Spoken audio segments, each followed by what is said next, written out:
Welcome into the Illini Inquirer Podcast. It's Monday. That means J Leman Day. And we got Jay, our All-American linebacker, to react to another tough loss against an elite opponent. Illinois' 2 losses so far this season. Number 1, Ohio State. And number 3, Indiana. Jay Leman called it.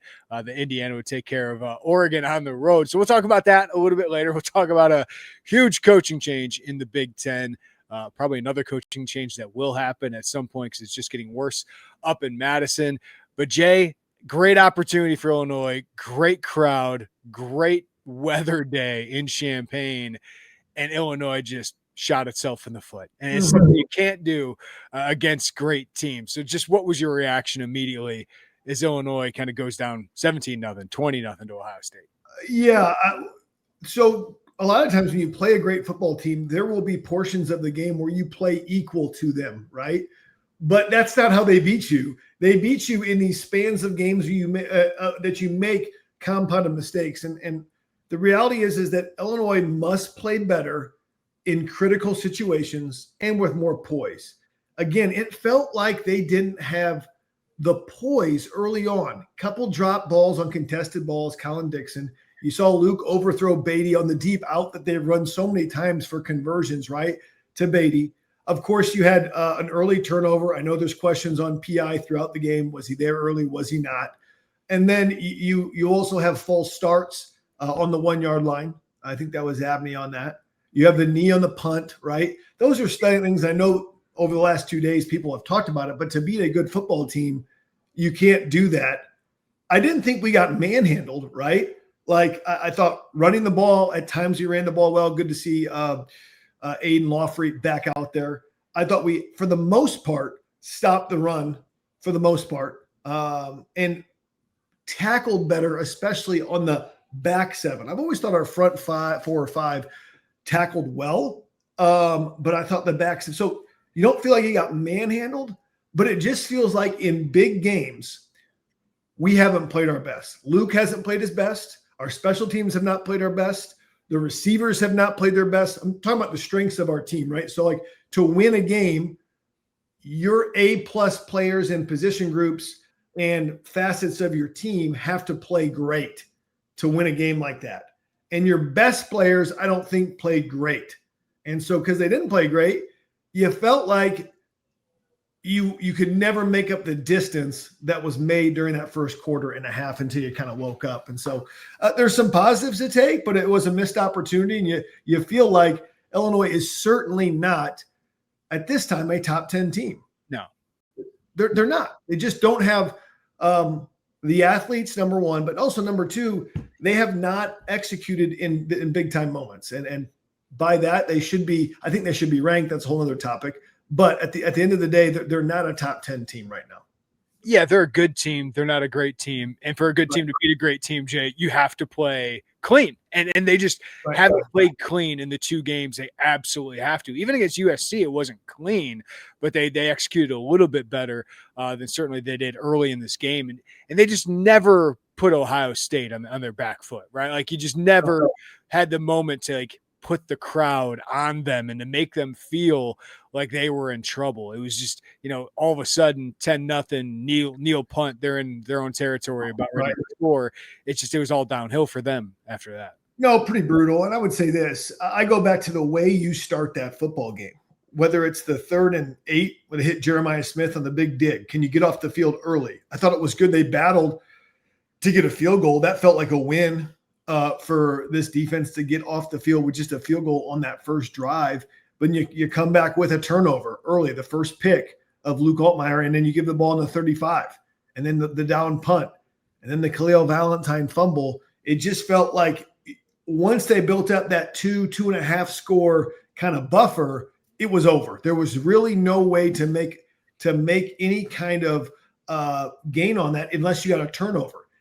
The key to this game was we wanted to get Julian Sayin in a position where he had to make a play to win the game. Because we thought if it's Luke, if it's Julian, I'm going for Luke because I felt like Luke had more big game experience and more comeback experience. But I have not been that high on Julian Sayin. I thought he played really well, played within himself. He's got weapons all over the place. I mean, who wouldn't want to have Max Clare and Carnell Tate and Jeremiah Smith that you could throw the football to? That being said, he played a really clean game, didn't try to do too much, right? And took what the defense really gave him. The biggest play would be the Bo Jackson touchdown, which he just dumped it off and they made a play. So again, Ohio State is a good football team for a reason. They don't beat themselves.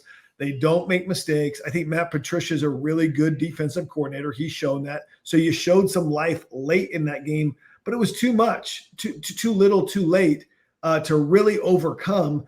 And I know Illinois fans are going to be frustrated because it's like, okay, we can stop the run. We ran the ball some. We didn't give up that many yards.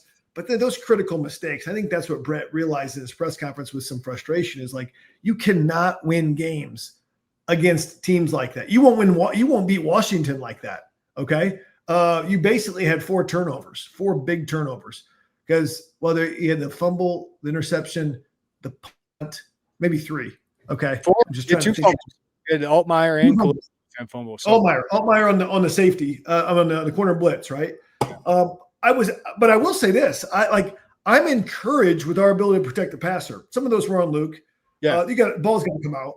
Well, let's get into this. I want to get into silver linings from this game, Jay, and I want to talk about some negatives. Let's start with the negatives. Another huge special teams error.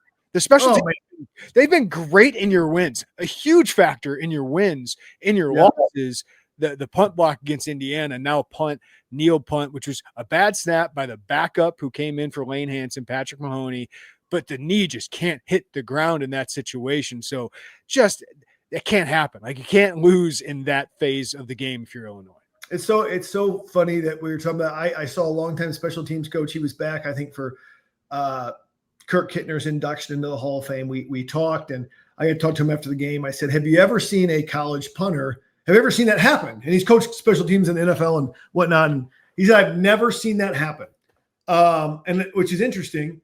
But he said something to me. He said, with some of these Aussie players, they don't know the rules as well as somebody's been playing football all the time. I'm not saying that Crimmins didn't know the rules, that you're down with one. I'm just saying if you're watching NFL in Australia and a guy takes a knee, you're not down, right?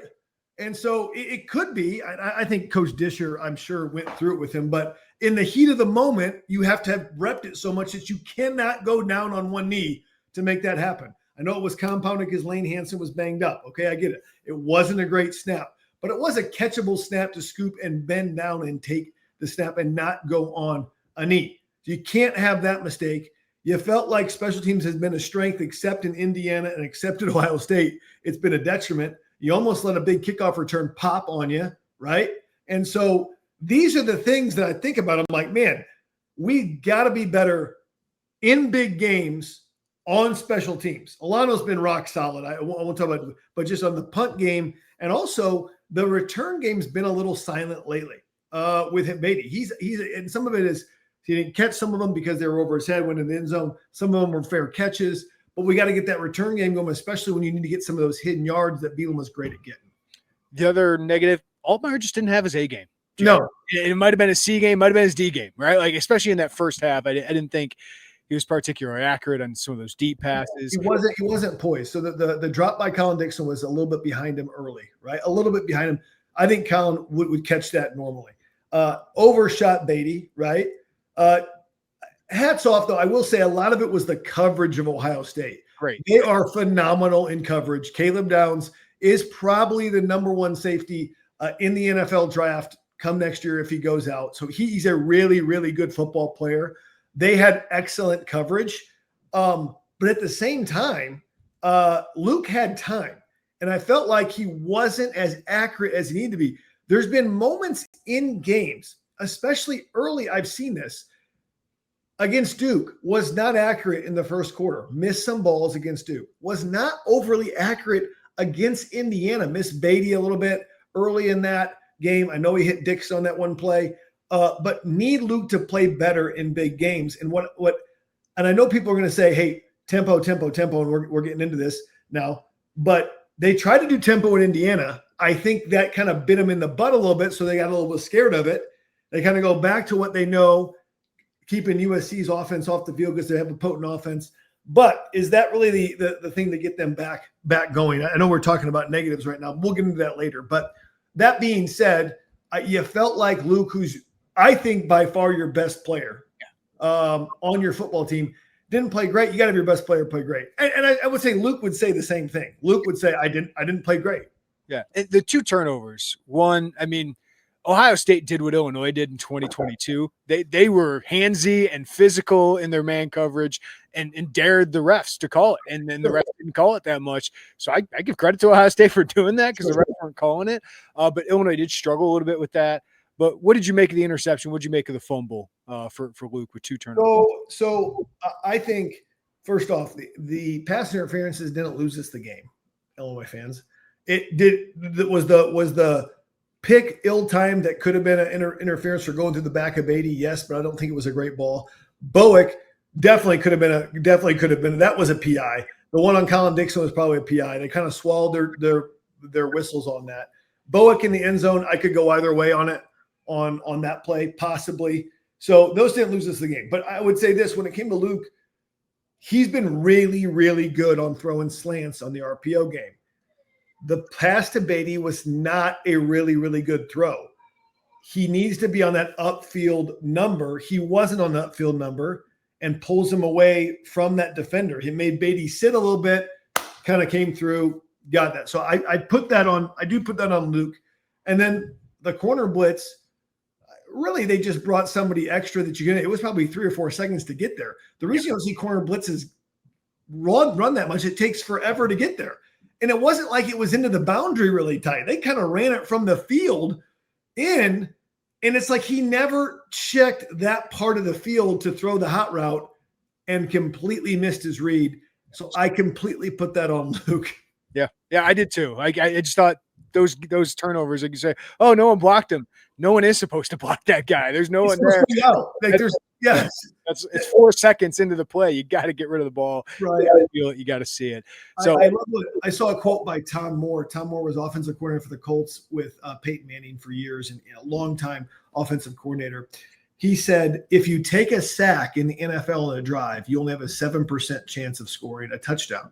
So he would always say, 1, 2, 3, throw the effing ball basically and get it out, because there's only so long you can protect. And I say that because these are killers, not just fumbles, but the sacks and getting the ball out on time. And I think it happens too much because Luke's trying to do too much. Sometimes the best play is just throw it away. Okay, it's 2nd and 10. It's third. Sometimes it's 3rd down. I get it. But if you're on 2nd down, it's like, okay, live to fight another day. Who cares? Or go run for 2 yards. They did that double reverse flea flicker and you just threw it out of bounds. I was like, the smartest play you could do. It's going nowhere. Just throw it out of bounds. Another negative, Jay. I thought the defense, there were some good things. We'll talk about how we put that into context. Sure. Got to get off the field. Their 3rd down defense is awful. It's 119th in the country at 45%. And as you were logging on, I was diving into the numbers. On 3rd and 7, when teams pass the ball against Illinois, there's been 27 opportunities. On 3rd and 7 plus, they've converted on 12 of them. Like, That's over 40%. That's terrible. Like, what is going wrong with this 3rd down defense? Well, it's the reason they call it the money down. It's been the money down in every football team I've ever played. We call it the money down because it is truly where you make your money. Like, you either get off the field or you don't. And every 3rd down is that you give up is less time of possessions, a greater chance for your time of possession, a greater chance for the team to score, and the other team to score, and the other team is in control of the football game, right? Because they have the ball. So I think I've been pleased with the run defense of our front 4. So I don't think I'm mad. I don't think they're out physical, but we've just had trouble getting pressure. We really have. Whether it's Gabe, I thought Gabe had some pressure against Purdue. I won't say that. He had some pressure against that. It's not just Gabe. It's James Thompson Jr., Angelo McCullum, who had some pressure against Purdue. But again, in this game, we felt like we just could not get to Sayin, and he was never uncomfortable. So he had 28 dropbacks. You want to guess how many pressures Illinois got? I would say 3. 5. Okay. Some of those I felt like he just kind of just wanted to flush out to the right anyway and just kind of – I mean, you're not moving him off the spot, right? He's got a guy like Jeremiah Smith who can get open against anybody. I didn't think Juice Clark played bad against Jeremiah Smith. I mean, it's a tough matchup. That guy's better than a lot of NFL receivers right now. But we're simply not getting enough pressure, number one. And then number two, yes, do I know that Xavier Scott was a big part of what we do? I do. Do we have to make adjustments? I think we're really struggling, from what I can tell, at that nickel position, trying to find something that can actually work consistently. You've got Juice Clark locking down one corner. You've got Matthew Bailey at a strong safety. I thought Matthew Bailey played well too. I mean, he had a tough matchup. Max Clare's a really, really good football player. There's a reason he was the number one portal tight end in the country, right? Out of Purdue. We've seen what Max Clare can do. And you felt like Miles Scott has been consistent on the back end. I just think Heckle will be a good player. He's also hurt. I don't think he's there right now in the Big Ten against a caliber team like Ohio State to play every down. And we've got to figure out something in the nickel on the that will help on the third down. And I think Torrey Cox has been really solid, tackled well, but he's undersized. And sometimes on jump balls, it's difficult for him. So again, I would like to see, I think they do a good job of disguising, but I think we've got to have a couple sub packages where either we're bringing people in to get pressure, number one, or number two, we're bringing certain coverages in to disguise and mix up to try to give us a chance to get off the field on third down. Aaron is trying, he calls it to change the picture. You know, he's putting like 6 guys in the line of scrimmage, drop guys, Sure. guys. Yeah. Matthew Bailey had a couple blitzes. He did a lot of that. I thought he got Gabe Akis on the interior, trying to find him stuff. But one, they're just not winning enough of those one-on-one battles. But at some point, Jay, don't you have to, if you're Aaron Henry, I know you don't trust your secondary, you're sitting in coverage on third down. At some point, don't you got to get risky? At some point, I know the quarterbacks you've played, Julian Sand hooked up with Jeremiah Smith with some good ones, but with the quarterbacks you got coming up, I just think you got to be a little bit more aggressive. I think you got to be more aggressive. You got to get pressure. You got to make quarterbacks that you're going to be playing up here, throw in tight windows. I think USC's quarterback, obviously saying for Ohio State, can throw in tight windows. We saw that, but I'm not sure these other guys are as good as they are. And you got to put pressure on them. And I think when you go back to that 2022 defense, which I think has probably hurt Aaron Henry, and that it was so good, right? And then he takes over, and those had a lot of NFL guys. Those guys never even had to change the picture. They were just in man coverage, and they were just going to – they didn't have to do it. They were good enough in the front line to stop people, and Newton and Randolph and some of the guys they had up front. They didn't have to change the picture.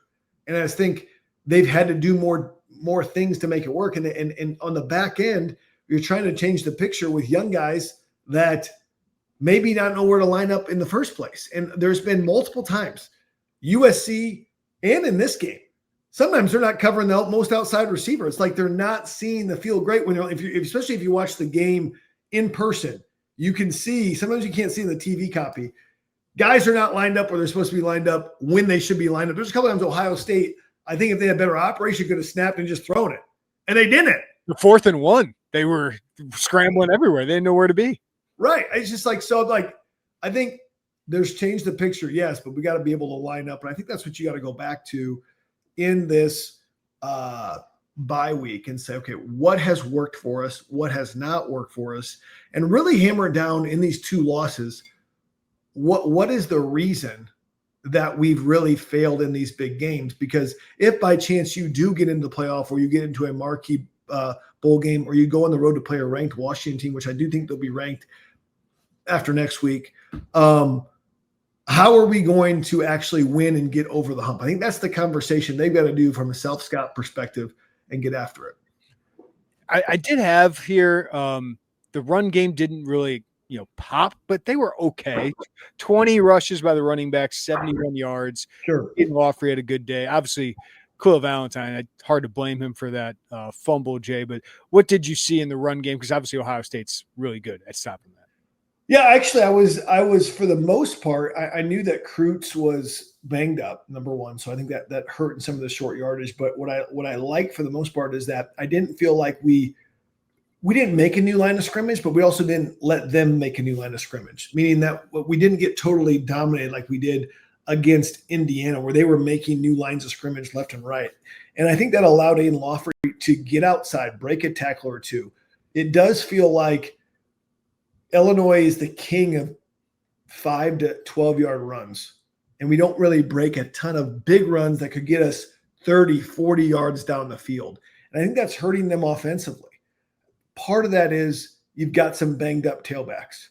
And that little extra burst is the ability to go from 12 to, a 30-yard run. So I think that's big. I also think that we do need in big games to have more planned runs for Luke Altmaier. Maybe they were in it, maybe they weren't. It looked to me that they were really in sync on the quarterback run. Every time he hit out, they had a guy there. But how can we get him in space? Because he gets a little mojo going when he runs the football. And so all those things. I also really liked what Ohio State did, starting in pistol or shotgun, and oftentimes moving under center as an adjustment, which kind of changed the whole run play that come out of there, right? You can run out, stretch, and zone and run differently. And so anyway, I just thought it was interesting, but I was pleased that we were able to run the ball somewhat, because I was concerned we were able to run the ball at all.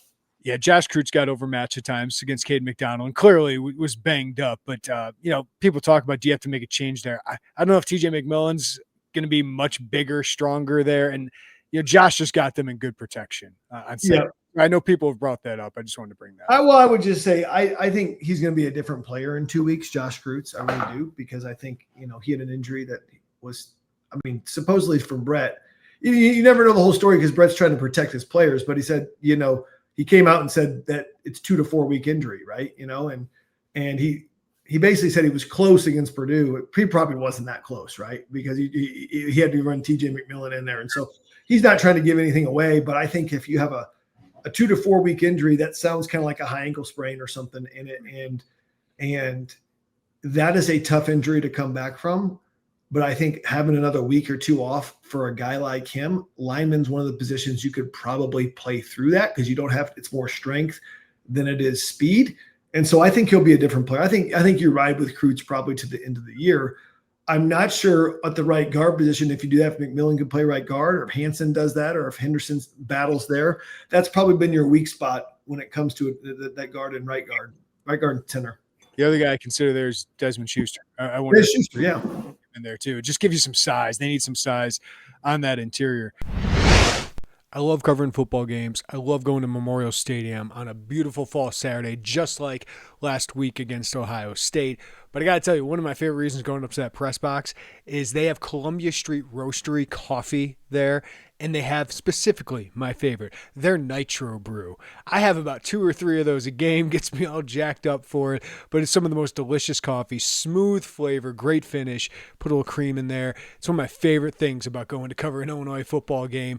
And right now, you can go to Columbia Street Roastery, great local coffee spot here in Champaign-Urbana, get all your freshly roasted coffee, so many fall flavors to choose from, including their pumpkin brew. If you like the PSLs, go try that out. But go to their website, csrcoffee.com, and you can get free shipping on orders over $45. You can get 10% off your first order as well with code GOILLINI2025. So go to csrcoffee.com, get 10% off your first order with code GOILLINI2025, and you can get free shipping on orders over $45. And if you visit them locally, try that Nitro Brew. Tell them Jeremy sent you from Illini Inquirer. Columbia Street Roastery, csrcoffee.com.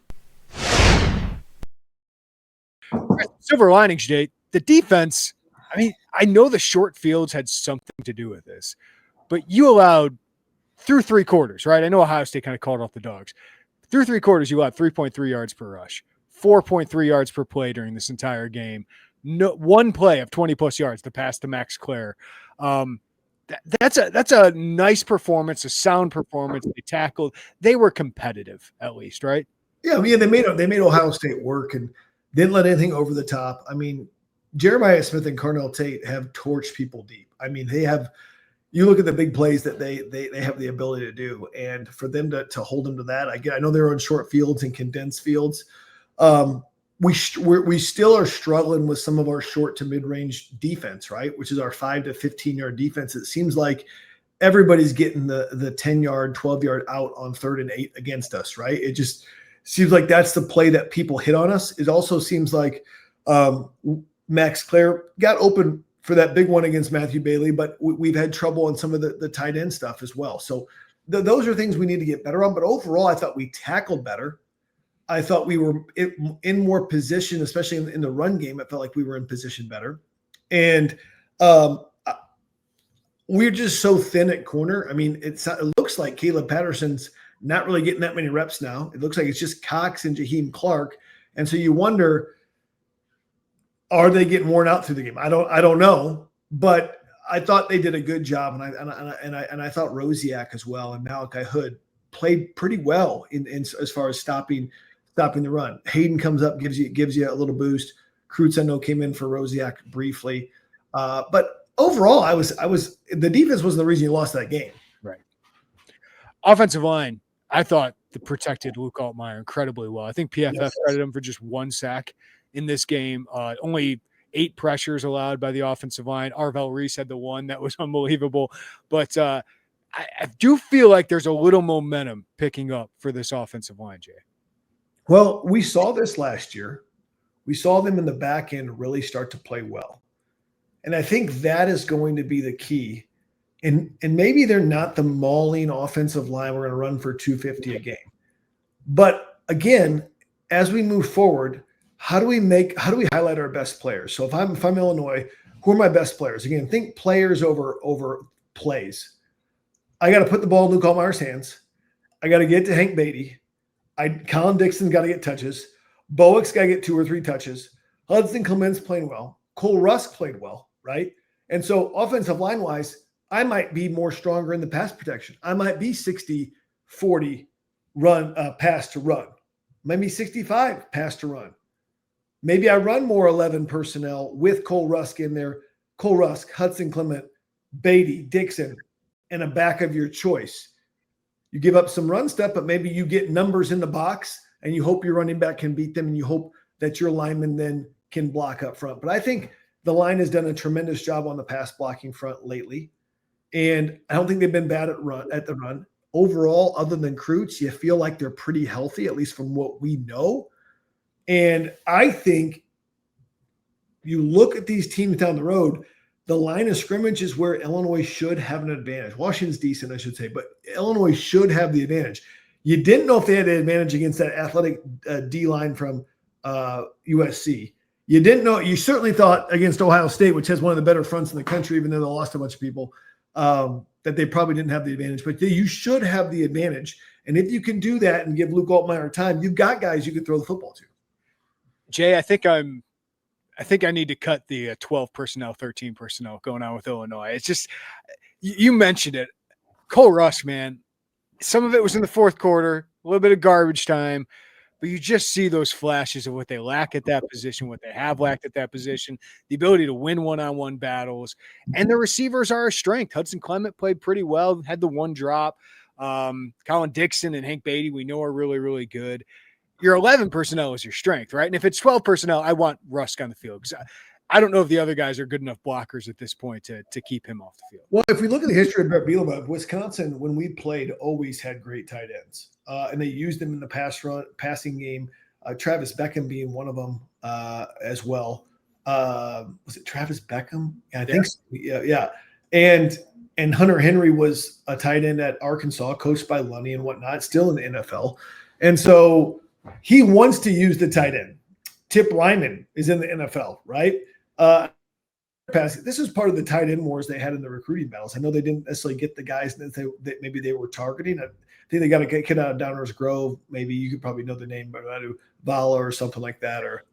But it was, I think that's why they were going after Sutter, why they were going after J.C. Anderson and whatnot, to maybe have a tight end that can catch the ball and really be dynamic in the field of play. And you look at some of these good teams. Penn State last year had that. Ohio State has that in Max Clare. Sadiq over at Oregon, they have that, right? And so it really is a weapon, and it's a weapon that we haven't necessarily had. But this is where I think you're Barry Lunny. You have to make it. You got to win 5 games to have a chance, okay, at the playoff. What gives you your best chance? I think you got to give it to your best players. And Luke Altmaier is your best player. And this is where I think, do you go tempo? Do you open it up? Do you go 65% pass, 35% run? I'm not saying you get rid of your running identity. It's just, what are you best at right now? And how do we don't have a shutdown defense. how can we score 40 points a game and give up 30? I mean, it's kind of where I'm at right now with this football team. I hate to say that that's a goal, but I think what's the best chance to help us win? That's where I'm at with it. Yeah, so you have the off week now, Jay. And of course, recruiting is going to be big this week. Getting healthy is going to be big this week. But this is also an opportunity for the staff to reassess everything. You heard Brett Bielema said, I wish we would have gone tempo earlier. He's the head coach. He can make that decision. But you just kind of talked about the offense. We've talked a little bit about the defense. But what do you think the staff will find as they reassess? And what do you think they should change, whether it's personnel, whether it's leaning into one thing more than the other? So I think offensively, we talked about it. I think tempo's been something that's stated. I think Luke's your best player. You have him for 5 more guaranteed games, possibly 6, possibly a playoff, right? You have an experienced quarterback. I think, again, plays over players. I got to put the ball in his hands, and Hank Beatty has been my best receiver. I got to get him the ball. Tailback is an anomaly because you feel like you have guys that have played good in different games. Whether it's Aiden Lawfrey last game, whether it's Khalil Valentine against Purdue, whether it's Caden Fagan and USC, whatever it may be, it feels like you got to figure something out there. But I think for the run, for offensively, I think it's plays over players. I think you give it to Luke Ottmeyer. I think you're more 11 personnel, and I think you try to be very aggressive on offense, okay? Defensively, you've got to figure out a way to get pressure on the quarterback. You've got to figure out a way to get off the field on third down. Those are the number one things right now. You're doing a good job of stopping the run for the most part, okay? So the point that I would just stress to this Illinois team is if you start getting off the third down, getting off third down on third and long, maybe take it from 40% down to 20% conversion rate for the offense you're going to, and you score another touchdown or two with your offense, which has been a high scoring offense. I think that could be the difference in really taking control in these teams. And I think it comes down to disguising coverages, sub packages, getting some kind of pressure, some kind of negative plays to help us get off the field on third down. And then also be good on special teams in big games, because that has really hurt us. ESPN gives Illinois a 15% chance to make a playoff. I still think 10 wins. If you get there, there's still going to be a debate with the SEC, 9 teams, but you got to beat Washington to do that. And that is the toughest, opponent you have left on the schedule. There's going to be some frisky teams, Northwestern, Rutgers, Maryland. I don't know if Wisconsin's going to be that frisky, but Jay, what do you make of this final 5-game stretch where you have 2 off weeks in between all of it? So I will say this. Is Maryland after Washington or is Rutgers after Washington? Maryland is after Washington. Maryland is after Wait, no, it's Rutgers. Excuse me. It is Rutgers. I thought it was Rutgers, right? And then Maryland is like the 15th of November, right? Because it goes Washington, it goes Washington, Rutgers, and then the last 3 games. So here's what I think. I think these next 2 games are our toughest games. I think Greg Schiano has always played Brett Bielema tough. Yeah. Always tough. And I think you're facing Jed Fish in a program that's getting better on the road. You got Ryan Walters in the DC, Lonnie and Walters going at each other again, offense and defense. And so I think these next 2 games are very, very critical. Then you have a bye, and then you play Maryland, Wisconsin, Northwestern. Now, I think there's a chance that obviously Fickle might not be there. Maryland started great. They've had 3 really close losses, and now there's talk about Loxley going somewhere else, and now, even though he's won a lot of games there. And I think David Braun hasn't been a great hire, right? So you get some of these coaches that are not in great positions on the back end of this. But that Jed Fish is solid there, and Schiano's very solid at Rutgers. These are the 2 games that I'm like, okay, we've got to focus on. Now, if we win out, because I know everyone wants to talk about if we win out.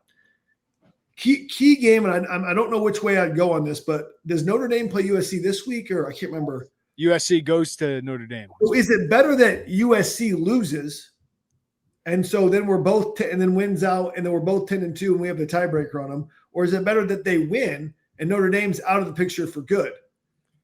I think you'd like Notre Dame out of the picture. You want Notre Dame out of the picture, okay? Because USC still has Nebraska, Iowa, Oregon, UCLA, which apparently can now be a competitive game. I still think there's another loss on there. So if they get, if they get to 3 losses, you have the edge on them. Even if they're at 10-2 and you're at 10-2, you might have the edge on them.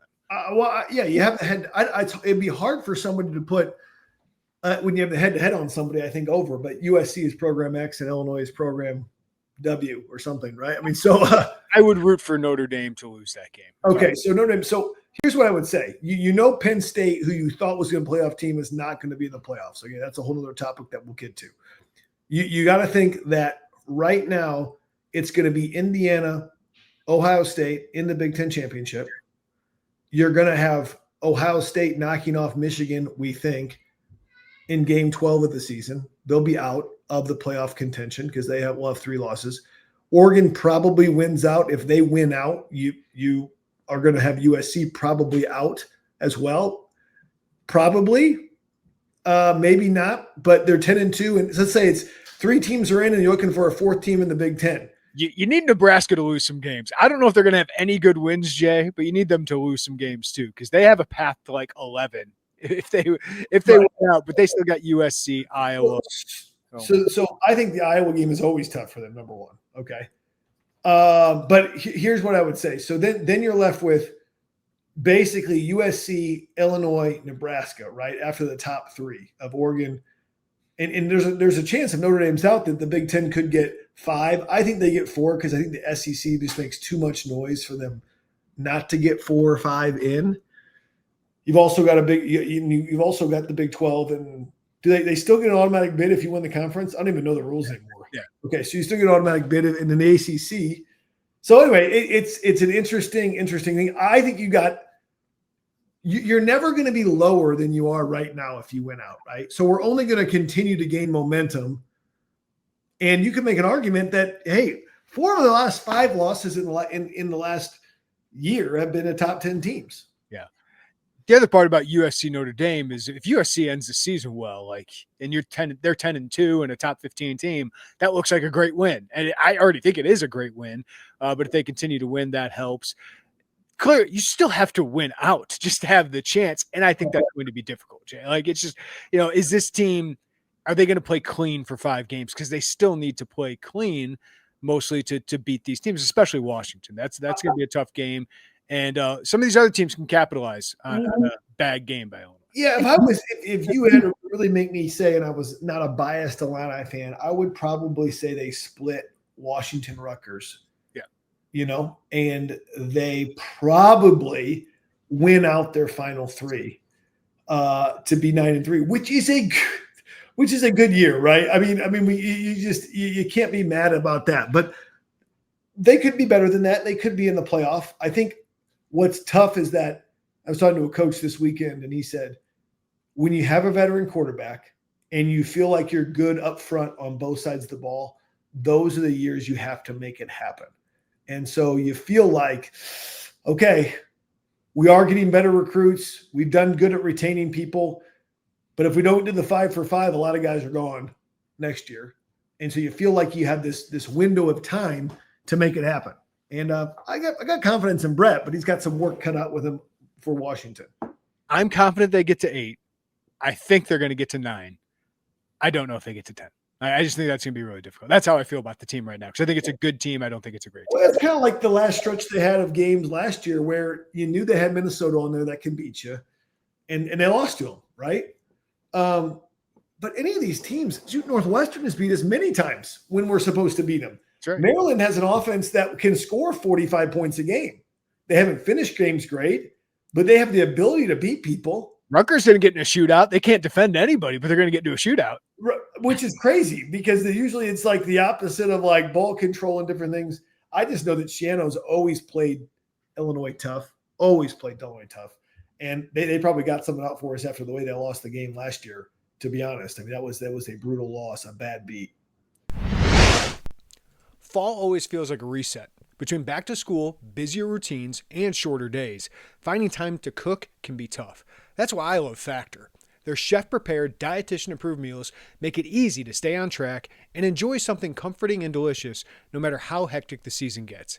Try more variety and more meals. Choose from a wider selection of weekly meal options, including premium seafood choices like salmon and shrimp at no extra cost. And you can savor global flavors. For the first time, try Asian-inspired meals with bold flavors influenced by China, Thailand, and more.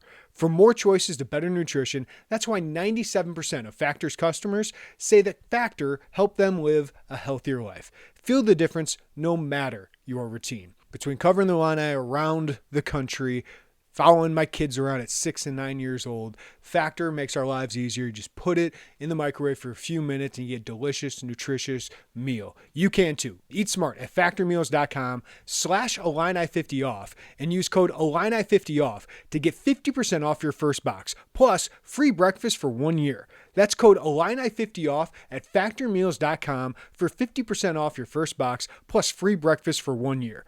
Get delicious, ready-to-eat meals delivered with Factor. Offer only valid for new customers with code and qualifying auto-renewing subscription purchase. Jay, you called it, but Indiana beating Oregon is just, we all have to bow to Curt Cignetti. Like, this is the best 1.5 year coaching job I've ever seen. Like, this is a juggernaut at Indiana. Dude, the guy said, when they asked him in his opening presser at Indiana when he gets hired, what's your plan to turn it around? He said, I win. Google me. We all laughed at this guy. Like, this dude went out and said, like, Ohio State sucks. Michigan sucks. He literally said all the wrong things you're supposed to say. We all thought he's going to have a rude awakening. Look at this guy. Yeah, we all did. I did it. Now, did the one advantage that he had is that he was bringing a lot of players from James Madison, not bringing a lot of players from Alabama, okay? He had gotten out of the Big Ten East. That helped, okay? So he got out of the Big Ten East, meaning there is no Big Ten East anymore, and, he was able to, have a different schedule and not play the Big Three every year. But what he has done, 16-2, his 2 losses are to the number 1 and number 2 team in the country last year, Notre Dame and Ohio State.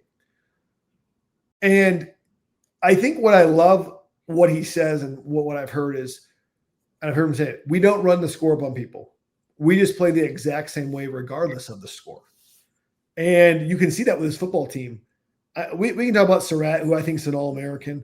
We can talk about Omar Cooper. We can talk about Mendoza, who some people think would be the first quarterback taken in the NFL draft. But what I'm impressed with is their offensive line. Like, if you watch the tape against Oregon, I watched the second half of that game. I got back from the Illinois game. They changed the line of scrimmage against a very good Oregon front. Like, they get legit push. Like, they're not just a couple of guys. Like, they have a very good offensive line. They're very opportunistic.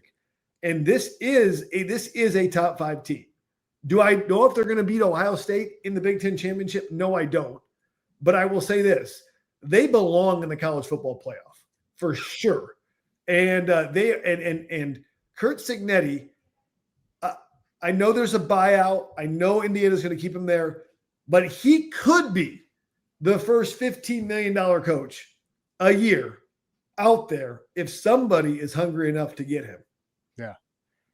It's unbelievable. It's just, the hit rate they have in the transfer portal is insane right now. And you mean as far as when they get a player, they play and excel? Yes. Yeah. Like Pat Coogan looks like a stud offensive lineman. All the guys they brought from James Madison look like legitimate Big Ten and NFL guys.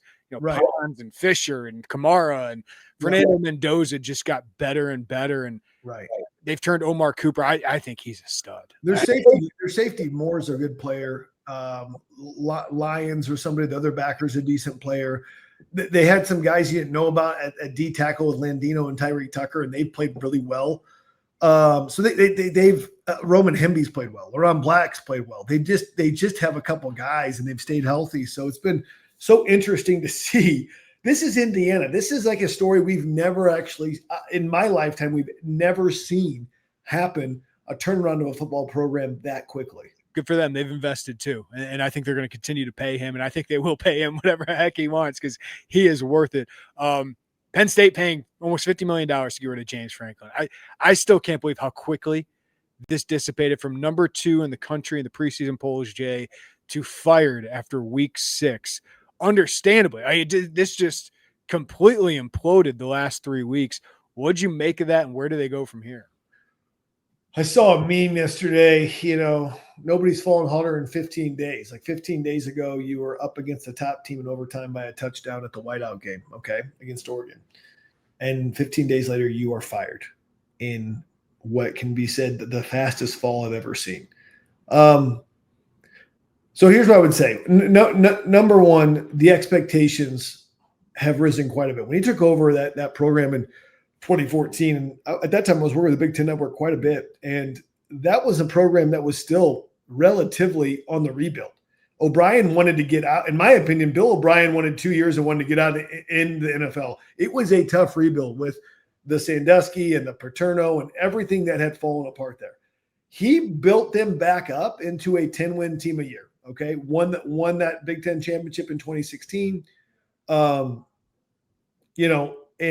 could never in the Big Ten East, which started in 2014 when James Franklin took over, he could never get past Michigan and Ohio State. It was an issue for him as far as mostly Ohio State. Got the moniker of Big Game James as a joke because he couldn't win the big game. And Penn State, which does have a lot of tradition, I felt like nobody's looking at Penn State as a premier program, as someone that, like, from a player perspective, like, why do I want to go to Penn State? I mean, they don't do anything. They're just – but the playoff, the 12-person playoff should have been perfect for Penn State because they're always between 5 and 10 in the country. They were always the first or fourth team out of the playoff. Yep. He could be in the playoff perpetually. I think when they realized they were not going to make the playoff this year, with having probably the two most highly touted coordinators in the country, in Kotel Nicky on the offensive side and Jim Knowles, and you had a lot coming back. What people thought was an all Big Ten quarterback. You probably had two of the best tailbacks in the Big Ten. You had defenders, although you lost your best defender in Abdul Carter. And your preseason number 2. I think that fall, the investment they had made in NIL, in players, in coordinators, and to go and lose on the road to UCLA, who had not won, and then to have Northwestern, who's not your Pat Fitzgerald Northwestern, beat you at home in a very bad game. I think it just all coincided with a disaster. And yeah, he was like 145 or something there. I mean, he won a bunch of games. He won a bunch of games there, but he's done. Kind of crazy. Where do they go? Who would you call? Well, man, there's 3 names that you got to make a call. First, you got to see if Nick Saban's open to anything. Okay. Ooh. Okay. I think what Lane Kiffin said is like, it's a travesty Saban's not coaching anymore because he offers so many. Call Saban up and say, what's your number? Okay. Number 2, you call Urban Meyer. Okay. I'm throwing out big names. And then number 3, you call Cignetti. Okay. And you try to, Cignetti obviously he's from that area. I think he's from Pittsburgh. Yeah. And he coached at IUP, Indiana University, Pennsylvania. I think I've heard, I've not looked this up, so this could be fake news, that there is some sort of escape clause for Cignetti in Indiana if he wants to get out. He could go leave somewhere. I've heard this. I don't know if that's true or not. I don't know what kind of penalty there is. But Kirk Cignetti could get paid $15 million a year at Penn State. Okay, he's from that area. You feel like those are your home run hires. Okay, you also have Pat Fitzgerald out there. Now, I have also heard that Pat Fitzgerald at one point was seen years ago to be an heir apparent to Joe Pa, because he kind of had that feel, young program builder. And if he had the resources that were better than Northwestern, he could really build something. Even though everything has been settled, just the very charges that were brought against the Northwestern football team had too much similarities to, I think, Penn State. Yeah, especially at Penn State. Like, I think UCLA could do that. I don't think Penn State can do that. I've heard people say Matt Rule. I think that is a lateral hire at best for what Matt Rule hasn't really won big games, and he hasn't done amazing at Nebraska. He's done good, but he also played under Sandusky. So you got issue, and I know, yeah, he played. Did he know anything? No, I'm not saying that at all. I'm just saying I think that whole era is it's just really tough. I also think I don't think you're going to get. Everybody talks about Lane Kiffin. Lane Kiffin's an SEC guy. I think he's probably Florida, LSU, or staying at Ole Miss.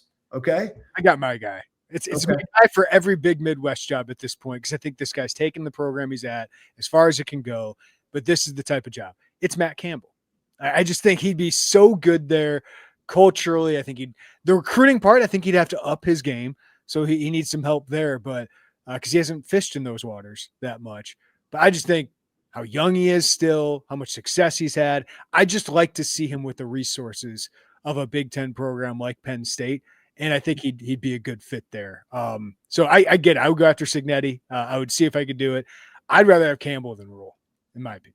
I would agree. I mean, what else can Matt Campbell accomplish at Iowa State? He's won a Fiesta Bowl. He's probably never going to win a Natty. He might get in the playoff at one point, right? Yeah, he could win the Big 12 one crazy year and get in the playoff, but I don't think they're going to do much. Right. So I don't think they're going to go the coordinator route. I don't think Ben Stein or whoever that is, the Oregon Wilson. Yeah. Oh yeah, Ben Stein, the game show actor guy. Yes, Ben Stein. Gosh. Okay. Yes. Yeah, that was a long time ago. That's when Jimmy Kimmel was like the side guy for that. Right. But that being said, I don't think you go coordinator. You got to go proven head coach. I know the guy who's been impressive to me is it's not Haynes King. That's the quarterback at Georgia Tech. Ben, what's the coach at Georgia Tech? He's been impressive to me because he's been at. I always get Brent Pry and Brent Key. It's Brent Key, right? Key, yeah, okay. He's been impressive to me because you literally every good player goes to Georgia, and you've built it up at Georgia Tech. That's another guy that I would throw out there. I've heard Alex Golish's name thrown out. I don't think he's necessarily ready for Penn State. A good coach, obviously doing good things, good guy. But yeah, I honestly think I know people laugh, but like in this day and age, call Urban, call Signet, call Saban, at least have some put a call there and see is there any to come for 5 years and make $15 million and establish us and then go with it. So. Yeah, you can at least you can call those guys out of the guys if I just want to pick your brain and be like, hey, would you have interest? All right, no? Okay, then we move on. At least you got to have the conversation, especially probably Urban Meyer, especially given he's a little bit younger. Yeah, I think Urban could be a fit there, but I think Cignetti's got to be at the top of the list for somewhere like Penn State, right? That has to be. And they're the program that should be able to steal somebody. I don't know, man. If I'm Kurt, I love what I got going at Indiana. And if they're paying me money, like I know they're losing a bunch of guys, but I might want to see that thing through. But they should be able to I think they should be able to get a guy like Rule at the worst or a Campbell. I think Rule or Campbell, but I don't know if that excites the fan base like Cignetti. So I would say this. Cignetti has a chance to have the stadium named after him, to have a statue outside of Indiana if they want it, okay? If he stays there. But you're losing you're probably going to lose your quarterback. You're losing a ton of talent, and then you're back to. I think you're a great football coach. You're back to. Why not just be the guy? Go to the playoff, maybe get into the Natty, and be like, I'm done. He's in such a great position though, Jay, because Indiana cannot let him go. He's worth $20 million a year to them, right? Like, you cannot let him go. Well, I mean, I think that's the phone call now. Is that somebody's talked to Cignetti's agent. Cignetti probably says, I don't talk about this during the season, but the agent's probably saying, well, could we get Indiana to up it to 20 mil to stay? Could we get to, if he goes to the playoff again? And I don't know. That's the thing. The hard part with Penn State, though, is Cignetti might be occupied until mid-January. That's true. But if you knew you were going to get him, you'd have to know you're getting him. If you know you're going to get him, you'd have to know. Because there's only one portal now. There's when Michigan wanted Harbaugh, they couldn't say that. They were like, why is Michigan taking so long? He was in the playoff, or he's like trying to wait for the NFL season to end, but they knew they were going to get him. I know, but that was a different time because the portal wasn't the same calendar. The portal's January 2nd to 16th, I think. Now, like you have to have your coach by New Year's at the latest. Right? That's a really good point. I hadn't necessarily thought about that. And he's a big portal guy. Right. So then whoever Penn State's head coach is going to be, like, you're going to lose a bunch of guys in the portal. You're going to have to add a bunch. So that's the interesting part of that. So now all these Penn State guys can hit the portal for the next 4 weeks, right? Yes. And then again in January. Okay. And if they hit the portal now, can they be playing on another team next week or no? I do not think so. Okay. Yeah. So if you hit the portal now and you're a starter, it would just be you're trying to save eligibility if you're a player, but 6 games in, right? Or you just don't want to get hurt. But I think for a lot of guys, you'd rather put some tape on there. Yeah, well, Tim Beckman went up there in 2012. That was always a good. It was a good look for Illinois.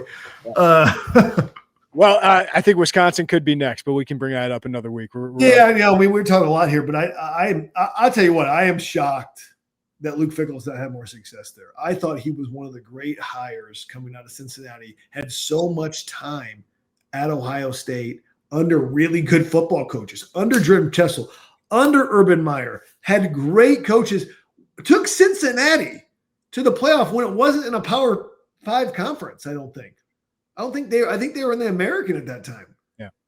And so I'm like, and then for him to do that at Wisconsin but I think he got away from what Wisconsin is and what they can get there as players. Whatever you want, you can like Kirk Ferentz or not. He's never gotten away from what Iowa can recruit and get. That's it. And he's made a competitive football team and has more Big Ten wins than anybody. And Iowa fans have not gotten bored with 8 or 10 wins every year. Not gotten bored with it. And I would tell Illinois fans the same. Do not get bored with it. It could be a great time. It could be a really great time to do that every year. It can be a great time. So anyway, lots to talk about in college football. It's going to be fascinating, the Big Ten. The Big Ten is going to have a lot of coaching changes, but it talks about this era of college football, which is a lot different than we've ever been in, where there's parity from some teams and there's juggernauts that aren't in it. And it seems like if you're at a top tier program and you're not getting the playoff, you are on the hot seat. Yep. And that's the thing. If it's 3 losses and you're out, you're out. Yeah, and $50 million buyouts don't matter anymore, apparently. But supposedly Adidas is paying some of it. I don't know if that's even. I don't know if this stuff is true or not. I don't think it's right, but maybe that's the private equity money that's coming into this sport. Well, yeah, you're going to have to pay. Yeah, the private equity. We're going to have to pay Signetti $17 million to come over anyway. So what's another? That's the other part of this Penn State thing. You do not pay $50 million to just hire like Brent Key. Right, you have to hire or a coordinator. This is why I think you got to call, at least ask Saban, at least ask Urban Meyer. You may not have a chance. I understand that, but you got to make that phone call and say like, okay, all right, Signetti, got to make that phone call. Those have got to be those have got to be up there with it. You know that if you hired, Urban Meyer, you feel like he could beat Michigan. You've always had trouble beating Michigan. So I don't know. It's going to be fascinating, and how quickly that happens is kind of thing. I think Fitzgerald's actually a really good fit at Wisconsin too. Really good fit at Wisconsin, and it would be closer to his recruiting base as well. So somebody will hire him. Somebody will hire him. Somebody's got to hire him. I mean, the thing is settled. There was nobody admitted any wrongdoing. It's been paid out. He's won too many games as a head coach. Got too many connections. His kids are mostly in college now. He can move around the country. I think he's got to get hired by somebody, and it will be a Power 4 program. Wisconsin's got to do it because they're going to have good candidates. Lance Leipold would make a ton of sense, Jay. Going back. He's won games. He's always struggled this year at Kansas a little bit to sustain. Kotelnicki's going to be back on the market, I would imagine, so you can bring him back. Bring him back. That's true. I mean, Lance Leipold makes a lot of sense just because of his Whitewater connections, right? I mean, he that's really where he won the national championships. Yeah. And I think Leipold would be a menace up there for sure. There's so many different things, but I do think that Rule or Campbell feels like and this is not a knock on Rule or Campbell, but for Penn State to get them, I'm just not sure it makes you excited. Yeah. I think you win games. I'm not sure people get excited. And James Franklin's going to have a job somewhere after this. So guys won a ton of football games. He won games at Vandy. He won games here. He could be a guy that ends up in a spot where you're like, okay, he might be a guy like at UCLA. Shoot. Right. All right, Dad, I kept you 2 on, but appreciate you. That was a fun chat. That was fun. All right. See you Next week, man.